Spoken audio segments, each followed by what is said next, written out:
कोथिंबीर वडीचे आजपर्यंत आपण बरेच प्रकार ट्राय केलेत, परंतु हा प्रकार अतिशय नवीन आहे. यामध्ये कोथिंबीर वडी उकडायचं टेन्शनच नाही. अगदी झटपट असे तुम्ही ही कोथिंबीर वडी बनवू शकता. चला रेसिपीला लगेच सुरुवात करूयात. यासाठी लागणारं साहित्य आणि कृती बघूयात.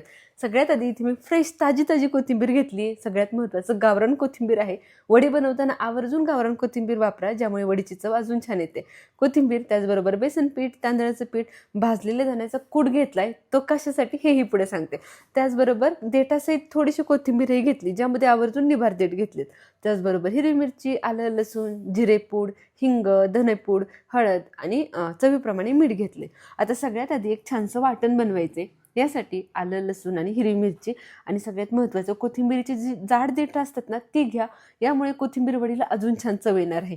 थोडंसं पाणी घालून छानपैकी गोष्टी वाटून घ्यायच्यात. इथे मी साधारण 2 कप कोथिंबीर घेतली, 1 कप बेसन पीठ घेतले. यासाठी 8 ते 9 हिरव्या मिरच्या, 7 ते 8 आल्याचे तुकडे आणि 20 ते 25 अशा लसणाच्या पाकळ्या घेतल्या. कारण यामुळेच आपल्या कोथिंबीर वडीला मेन टेस्ट येणार आहे. त्यामुळे या सगळ्या गोष्टींचं प्रमाण थोडंसं जास्तच ठेवलंय. पाणी घालून वाटल्यामुळे सगळ्या गोष्टी अगदी फाईन अशा वाटल्या गेल्यात.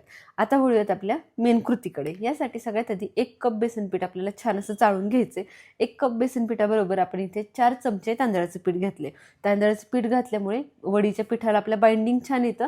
त्याचबरोबर वडी तळल्यानंतर ती छान कुरकुरीत होते. पीठ आवर्जून चाळून घ्या, कारण आपल्याला हे पीठ छान असं सरसरीत त्याचं बॅटर बनवायचे आणि त्यानंतर हे आपल्याला शिजवून घ्यायचे. आणि बॅटर बनवताना ते अगदी पातळसर बनवायचे. त्यामुळे पीठ व्यवस्थित चाळून घेतलं तर पिठाच्या अजिबातही गुठळ्या होणार नाहीत. सुरुवातीला 1 कपभर पाणी घालून मी छान असं बॅटर तयार केले. आता यामध्ये पाव चमचा हळद, 1 चमचा धनापूड, अगदी पाव चमचा हिंग घातला. हिंग आवर्जून घाला, चव छान येते.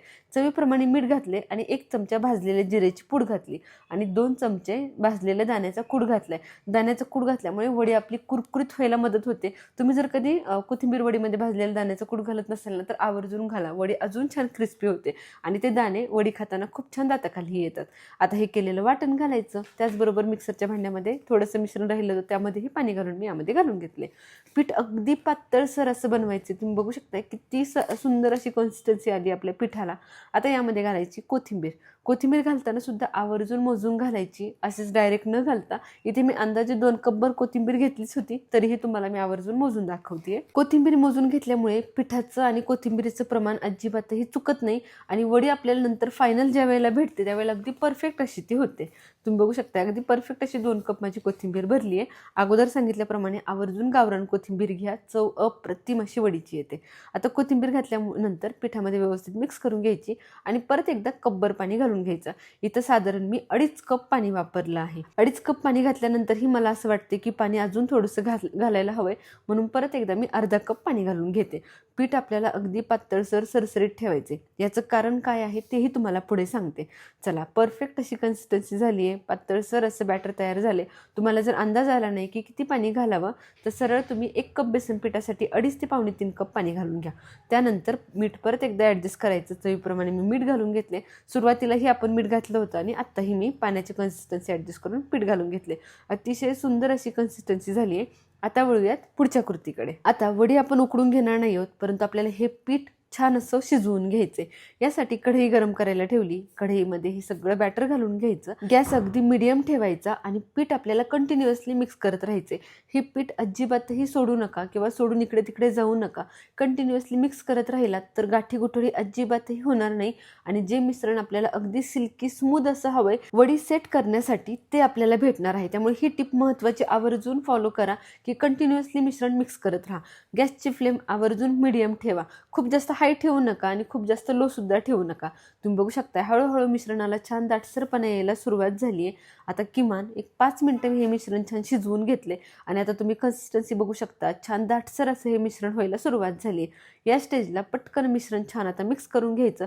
या स्टेजला छान फेटून घ्यायचं असं म्हटलं तरी चालेल. मी चमचा बदललाय आणि मिश्रण छान एकसारखं असं करून घेतले, कारण मिश्रण आपलं अगदी परफेक्ट असं झालंय वडी सेट करण्यासाठी. हे मिश्रण आपल्याला छान असं सेट करून घ्यायचंय. यासाठी मिश्रण खूप जास्त पातळही नकोय आणि पिठल्यासारखं खूप जास्त घट्टही नकोय.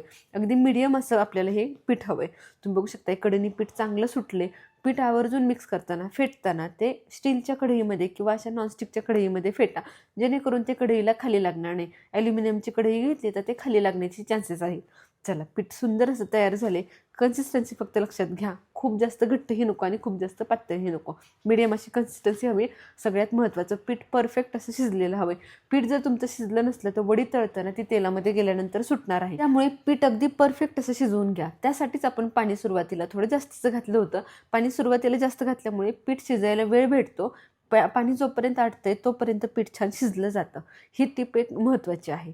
चला, तर पीठ मी छानपैकी भांड्यामध्ये सेट करून घेतले. अशा पद्धतीने केक टीन घ्या किंवा ते एखादी ताटली घ्या. त्यामध्ये पीठ व्यवस्थित सेट करायचं. 10 मिनटं बाहेर आणि 20 मिनटं फ्रीजमध्ये, असं अर्धा तास हे पीठ आपल्याला व्यवस्थित फ्रीजमध्ये सेट करून घ्यायचे. 20 मिनटं आवर्जून फ्रीजमध्ये ठेवा. त्याशिवाय वडी अजिबातही तळायला घेऊ नका, कारण बेसन पिठाची कन्सिस्टन्सी जी अगदी सिल्की स्मूथ आहे ती अशी टाईट होण्यासाठी 20 मिनटं फ्रीजमध्ये आवर्जून तुम्ही वेळ द्या. चला, सुंदर असं मिश्रण तयार झाले. तुम्ही बघू शकता केक टीनमधून सुद्धा सहजपणे ते डिमोल्ड झालं. अजिबातही डिमोल्ड व्हायला वेळ लागला नाही. आता वड्या कट करायला घेऊयात. अशा पद्धतीने छोटे छोटे टिप्स फॉलो करून जर तुम्ही ही वडी केली ना, अगदी परफेक्ट अशी तुम्ही ही वडी बनवू शकता. चला, आता वडी कट करायला घेऊयात. वडी कट करताना छान दात्र्याचा चाकू घ्या, त्याला सुरुवातीला तेल लावा आणि त्यानंतर वडी कट करत राहा. वडी कट करताना थोडंफार पीठ जर तुमच्या चाकूला लागलं तर ते थोडंसं काढून टाका. पीठ व्यवस्थित शिजलं असेल आणि व्यवस्थित पीठ सेट झालं असेल तर चाकूला अजिबातही पीठ लागणार नाही. तुम्ही बघू शकता किती सुंदर अशा वड्या पडल्यात ना, अगदी मऊ लुसलुशीत अशा वड्या झाल्यात. आता ह्या वड्या आपण लगेच तळायला घेणार आहोत. वडी सेट झाल्यानंतर तिला बाहेर जास्त वेळ ठेवू सुद्धा नका, लगेच तुम्ही तळायला घेऊ शकता. चला, वड्या सगळ्या मी छान अशा याच पद्धतीने काढून घेते आणि फक्त 1 कपभर बेसन पीठ आणि 2 कप कोथिंबीर घेतलेली, त्याच्या भरपूर अशा वड्या तयार झाल्या. आता वडी तळताना महत्त्वाची टीप आहे, वडी एकाच वेळेस खूप जास्त तेलामध्ये सोडू नका. एका वेळेस फक्त आणि फक्त मी 3 वड्या तेलामध्ये सोडल्यात, जेणेकरून वडी अगदी छान अशी तळली जाते. वडी तळताना तेलाचं टेम्परेचर खूप जास्त हाय किंवा खूप जास्त लो नसावं. सुरुवातीला जेव्हा तुम्ही वडी तेलामध्ये टाकताय त्यावेळेला तेल मात्र चांगलं गरम ठेवायचं आणि वडी तेलामध्ये सोडल्यानंतर तेलाचं टेम्परेचर मीडियम करायचं आणि तेलामध्ये वडी सोडल्यानंतर लगे त्याला धक्का लावायचं नाही. वडी छान सेट होऊ द्यायची. फ्रीजमधून काढलेली वडी आहे ती तेलामध्ये सेट व्हायला एक अर्धा ते पाऊण मिनटं घेते. तेवढा वेळ द्या. वडी छान सेट झाली की पलटी करून दोन्ही बाजूनी छान तळून घ्या. वडी जर तुमचं मिश्रण प्रॉपर शिजलं नसेल तर या स्टेजला वडीतलं जे काही मिश्रण आहे ते तेलामध्ये सुटायला सुरुवात होते. परंतु वडी प्रॉपर शिजलेली असेल, प्रॉपर सेट झालेली असेल आणि तेलामध्ये एका वेळेस तुम्ही अगदी कमीत कमी वड्या टाकून तळत असाल तर वडी परफेक्ट अशी तळली जाते. फक्त आणि फक्त मी 3 वड्या टाकून तळते. तुम्ही बघू शकता तेल माझं बऱ्यापैकी आहे, तरीसुद्धा मी जास्त वड्या टाकत नाही आहे. याच पद्धतीने सगळ्या वड्या मी आता छान अशा तळून घेणार आहे. अतिशय सुंदर अशा वड्या आपल्या इथे तयार झाल्यात. तुम्ही बघू शकताय अतिशय वेगळी पद्धत आहे. नेहमी त्याच पद्धतीने कोथिंबीरीची वडी बनवण्यापेक्षा या पद्धतीने एकदा नक्की ट्राय करून बघा.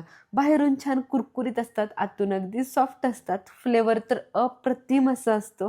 तुम्ही सुद्धा या कोथिंबीरीच्या वड्या या प्रकारे नक्की ट्राय करून बघा. सगळ्यात महत्त्वाचं, व्हिडिओमध्ये सांगितलेल्या सगळ्या टिप्स आवर्जून फॉलो करा, म्हणजे तुम्ही सुद्धा परफेक्ट अशी ही वडी बनवू शकता. एक वडी मी खाऊन बघते, बाहेरून अतिशय कुरकुरीत क्रंच आहे आणि आतून हलकासा सॉफ्टनेस सुद्धा आहे. अतिशय भारी टेस्टी अशी वडी तयार झाली आहे. चला, अशाच नवनवीन आणि खमंग रेसिपींसाठी आपल्या शुभज्योत रेसिपी चॅनलला सबस्क्राईब करा.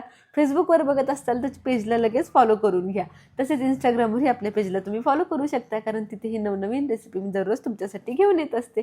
भेटूया पुन्हा एकदा अशाच खमंग, चविष्ट आणि युनिक रेसिपीसोबत. धन्यवाद.